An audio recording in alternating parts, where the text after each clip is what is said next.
crianças lindas do segundo ano. Tudo bem com vocês?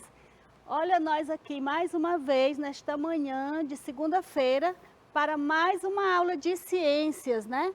Hoje comigo, professora Soledade Oliveira. Hoje é 12 de julho de 2021, não é isso? Então nós vamos trabalhar hoje, nós vamos explorar o conteúdo características dos seres vivos. Mais uma vez, bom dia para as crianças, bom dia para as famílias que estão acompanhando, orientando aí os seus filhos em casa. E o que vamos aprender hoje na habilidade?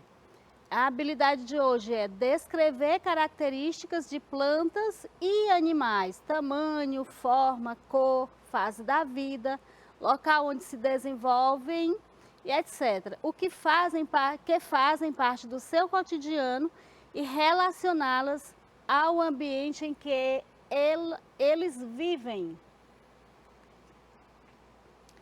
Então, crianças, nós já entendemos que a vida dos animais e das plantas se altera em função do dia e da noite. Lembram da aula anterior que a gente falou sobre características que as plantas desenvolvem em um determinado momento do dia e outras que se desenvolvem à noite, né? Então, hoje nós vamos continuar descobrindo muito mais sobre as plantas e sobre os animais, ou seja, sobre esses seres vivos. Vamos aprender juntos mais alguma coisa sobre as plantas. As plantas, também chamadas de vegetais, são seres vivos encontrados em diferentes ambientes, jardins, né? Os jardins pode ser lá na sua casa ou pode ser em outros espaços, pomares, florestas e até na água. As plantas são seres vivos, ou seja, as plantas elas nascem, crescem, reproduzem e morrem. E os seres não vivos, eles também fazem parte da natureza, mas não possuem vida, como a água, o ar e as pedras, né? Então aí para você perceber a diferença de ser vivo e ser não vivo. Ser vivo, criança, eles morrem, entenderam? E aí a característica, ó, eles nascem, crescem, se reproduzem e depois morrem, né? Mesmo sendo um ser vivo, um dia morre. E os seres não vivos, eles não possuem vida de jeito nenhum. Ou seja, eles não nascem e nem se reproduzem. Eles são da natureza, né? Mas eles não têm vida. Eles fazem parte da natureza, mas não têm vida. Digamos que é uma natureza morta. Aí o exemplo, a água, o ar e as pedras, né? Vamos continuar aprendendo juntos sobre as plantas da nossa região. Agora que a gente já entendeu que a planta é um ser vivo e que existe ser vivo e ser não vivo, vamos continuar falando sobre as plantas da nossa região. Algumas das plantas mais comuns no nosso estado e região são... Trouxe só algumas para exemplificar, mas nós temos muitas plantas que são nativas aqui da nossa região, né? Eu trouxe algumas aqui para exemplificar. E você, criança que é curiosa, vai continuar buscando nos livros de ciência, vai continuar pesquisando e descobrindo outras, né? A carnaúba, por exemplo, ela é um tipo de palmeira bastante comum no Nordeste, bastante comum na nossa região. Da carnaúba, gente, é retirada a cera, e a cera ela é retirada das folhas e é muito utilizado na fabricação de vários produtos, né? Assim como sua madeira e as raízes também são bastante aproveitadas. E os cactos? Os cactos são plantas adaptadas ao clima quente e seco. Também é usado por algumas culturas com fins medicinais. Então eu trouxe aí o exemplo de duas plantas, né, que é bastante conhecida aqui na nossa região. E depois vocês vão entender por que que elas são comuns na nossa região, por que que elas se adaptam à nossa região. Eu já comecei a falar ali, né, em clima quente e seco. Essas plantas, elas se adaptam muito bem aqui na nossa região por conta dessa característica do nosso clima. Outras plantas e frutos nativos aqui da nossa região, ó. O ipê amarelo e o ipê branco. Quem que não, ao passear aqui por Teresina, né, mais ou menos pela época de setembro, fica tudo lindo, porque aqui na nossa região, aqui em Teresina, nós temos muitos ipês e ele dá um colorido, uma beleza tão grande à cidade, né? Ele é uma planta nativa da nossa região, é uma planta nativa da nossa região. E o que é nativa, professora? É que nasce naturalmente, tá certo? Ela se adapta tão bem ao nosso clima quente e seco que ela nasce naturalmente. E até lembrei de uma musiquinha que vocês gostam de cantar na escola, que é aquela musiquinha do alecrim, que diz assim: alecrim, alecrim dourado que nasceu no campo sem ser semeado.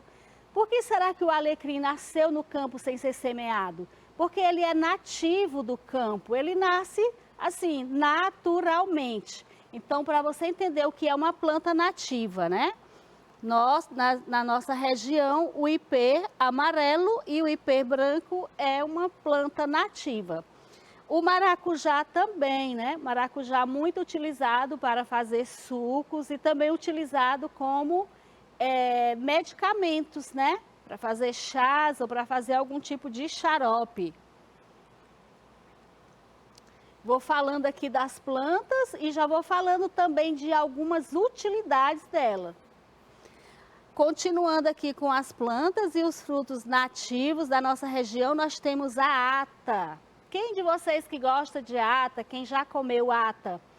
Geralmente, quem tem ata, né, no seu quintal ou no seu sítio, percebe que muitas vezes nem plantou. Ela nasceu naturalmente porque ela é uma planta nativa daquela região, ou seja, da nossa região. Da mesma forma, a manga tem uma facilidade muito grande de se adaptar à nossa região, nosso clima, o caju e a laranja. E as plantas também, assim como nós já estudamos que os animais podem ser aquáticos ou terrestres, as plantas também podem ser terrestres e aquáticas. Vamos ver aqui algumas características das plantas terrestres. São aquelas que possuem raízes na superfície terrestre, ou seja, precisam do solo para sobreviver, mesmo que com água. Ou seja, a planta ela precisa do sol, ela precisa da água, mas a planta terrestre, o sustentáculo dela, o sustento dela é no solo, né, na terra. E por isso que é chamada de terrestre, porque ela se fixa na terra. E as plantas aquáticas? As plantas aquáticas são aquelas que se adaptam à vida na superfície da água ou então submersa, né? Eu trago aqui, por exemplo, de plantas aquáticas da nossa região, os aguapés. Eu não sei se vocês já viram, mas tem um período também do ano que os aguapés, que são aquelas plantas que elas sobrevivem na água, na superfície da água. E as raízes dela ficam dentro da água, não fica no solo, na terra, fica na água. Por quê? Porque elas são aquáticas. Os aguapés, em determinado tempo aqui em Teresina, eles tomam de conta do nosso rio Poti. E aí alguns biólogos, eles informam, né? Os biólogos são pessoas que estudam mais profundamente a natureza, as coisas da natureza. Que os aguapés, em pequenas quantidades, eles são benéficos Mas quando começam a surgir em grandes quantidades, significa que aquele rio, que aquela água está poluída. E aí ele se torna maléfico aos peixes, né? E aos seres vivos que necessitam daquela água. Exemplo de plantas terrestres, aqui da nossa região nós temos o cajueiro, nós temos a mangueira, mas nós já citamos outras também, porque tem a carnaúba, que além de ser uma planta nativa da nossa região, ela é terrestre porque ela se fixa no solo, na terra. Embora necessite de água, mas é para sobreviver, né? Para a planta poder extrair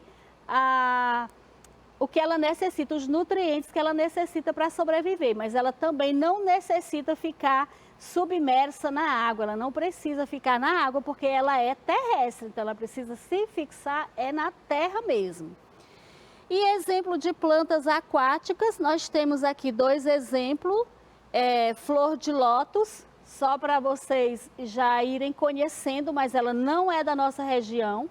Da nossa região mesmo é o que eu já falei aqui, são os aguapés. Dependendo de suas características, as plantas podem viver em região de alta ou baixa temperaturas e também em lugares onde chove bastante ou lugares onde chove pouco. Por exemplo, se eu perguntar para vocês assim, sobre essas plantas que eu falei que são nativas, ou seja, são plantas da nossa região, elas sobrevivem mais em locais quentes ou em locais frios? Em regiões frias ou regiões quentes? E aí com certeza você já descobriu e já disse aí em casa. Ah, tia, região quente, porque nós temos um clima quente, aqui a nossa região ela é quente, né? E tem poucas chuvas, mas mesmo assim essas plantas que nós citamos aí, né? Elas se adaptam ao clima da nossa região. Já os pinheiros, que são plantas que vivem em lugares de baixa temperatura e onde chove o ano todo, ou seja, os pinheiros jamais se adaptariam tão bem aqui na nossa região. Por quê? Porque os pinheiros, eles são plantas de locais frios, né? Gelados. Já os mandacarus, tão conhecido nosso, né? Tenho certeza que vocês conhecem mandacarus, cactos, são plantas que suportam altas temperaturas e sobrevivem em lugares que chove pouco.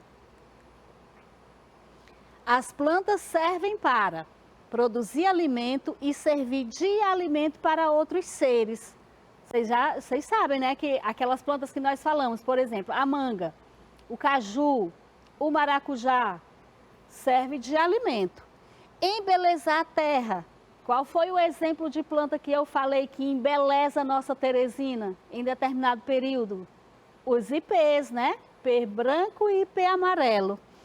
Então, conservar puro para a respiração dos seres vivos também é função da planta. Conservar puro para a respiração dos seres vivos. E até falei já aqui na aula passada, que a planta libera oxigênio e torna o nosso ar mais puro. Por isso que muitas vezes a gente vai para algum lugar, né, assim, bem arborizado para poder respirar um ar puro. E aí nós vamos falar de alguns cuidados que nós devemos ter. Cuidar das plantas ajuda a preservar a natureza. Por isso que é tão importante a gente defender que não haja desmatamento, porque quando se corta uma árvore, nós estamos tirando o oxigênio de nós mesmos, né? Preservar a natureza é a chave para manter o equilíbrio ambiental. Então, significa que mesmo havendo necessidade, por exemplo, nas grandes cidades que existem construções, né, prédios e poucas árvores, o ideal é que a gente tenha sempre por perto uma planta, uma árvore, viu? Porque ela mantém o equilíbrio ambiental. Então, não ao desmatamento, né, gente? Então, vamos só perceber aqui rapidamente algumas partes da planta, para vocês perceberem a função de cada uma delas e essa necessidade de preservação. Por exemplo, as plantas, elas são divididas em raiz, caule, frutas, folhas, algumas também possuem flores e sementes, que geralmente as sementes elas são guardadas, né, dentro do fruto. E aí nós vamos ver algumas características e funções de cada uma dessas partes. Ó, a raiz fixa a planta no solo ou sobre outras plantas. A raiz absorve água e outros nutrientes. As raízes das plantas podem ser subterrâneas, aquáticas ou aéreas, como nós já vimos, né? E o caule, ele transporta e distribui a água e sais minerais por toda a parte da planta e sustenta as outras partes da planta. E a folha? A folha tem respiração, né? Ela faz a respiração da planta através das trocas gasosas. E é através da folha que as plantas absorvem e eliminam os gases no ambiente. Como eu já falei, ó, como o gás oxigênio, importante para a respiração de todo ser vivo. É na folha também que a planta produz seu alimento através da absorção da luz, dos gases e da água, fazendo a fotossíntese. E a flor? A flor tem a função de reprodução, de reproduzir. Nas flores são encontradas as estruturas, chamadas de pólen. Para que essa reprodução ocorra, o pólen, que é a estrutura masculina, chega até a estrutura feminina e acontece o processo chamado de polinização, que quem é responsável por fazer essa polinização? Os ventos, a água e os animais. Por exemplo, um beija-flor, ele cheira uma flor, né? Dali ele retira o pólen, quando ele vai cheirar uma outra florzinha, ele faz essa polinização, né? Que a gente falou aqui, ó, que faz esse processo. E as flores? Azuis e amarelas, elas são polinizadas pelas abelhas e produzem néctar. E as flores vermelhas são polinizadas pelas aves que também produzem néctar. E as flores que são poucas coloridas, elas são polinizadas pelos besouros. E essas flores, elas possuem cheiro forte. Elas não são cheirosas, né? E os frutos, como eu falei, e as sementes que ficam armazenadas dentro do fruto. O fruto tem a função de proteger a semente. A função da semente é a reprodução, assim como a flor. E só que essa reprodução pela semente, ela é diferente da reprodução pela flor, né?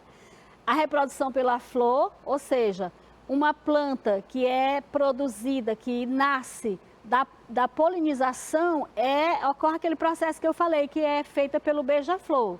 Beija-flor cheira uma plantinha, cheira outra, e dali o pólen masculino com o feminino se junta, acontecendo o processo de polinização e nasce outra planta. Já a semente não, a semente nasce por germinação, ou seja, a gente planta. Agora nós vamos falar um pouco sobre os animais, porque nós já falamos muitas coisas das plantas. Os animais, gente, também são seres vivos que nascem, crescem, podem se reproduzir e morrem. Os animais habitam vários ambientes, florestas, solos, oceanos e até cavernas. Cada animal possui características próprias que permitem sua sobrevivência no ambiente em que vive. Os animais também podem ser domésticos e selvagens. Tenho certeza que vocês já entendem um pouquinho do que é animal doméstico e animal selvagem. Vamos ver aqui, ó. Animais domésticos são aqueles que não vivem mais no seu ambiente natural e tiveram seus comportamentos alterados pela convivência com o ser humano. Exemplo, o coelho, o cavalo, o cachorro. Esses animais, eles têm uma proximidade com o ser humano e eles convivem mais com o ser humano e eles são domesticados. Já os animais selvagens ou silvestres, eles também nascem, mas eles vivem no seu ambiente natural, ou seja, no seu ambiente de origem, como as florestas, os rios, os oceanos. Sua sobrevivência e o modo de vida não depende da ação humana, depende mesmo da ação dele. Ele que se alimenta da forma dele, né? Geralmente eles são predadores, e os predadores são animais que caçam outros animais para se alimentar. Ó, o exemplo lá, ó, o leão, o tigre e o tubarão. Lembrando que eles são selvagens e podem viver em vários ambientes, né? Nós citamos floresta, mas nós citamos também rios, mares, que é o caso do tubarão. Os animais, eles possuem diferentes tipos de locomoção, ou seja, de formas de se deslocar de um local para o outro, né? Essa locomoção é diferente das plantas. Eles não produzem o próprio alimento, por isso são predadores, como eu falei, né? Eles têm um instinto de caçar outro animal para sobreviver, para comer e poder sobreviver. Eles podem andar, saltar, voar, nadar e até rastejar. Vocês conhecem, né? Alguns animais que andam, tem uns que saltam, tem uns que voam, tem uns que nadam e tem outros animais que rastejam.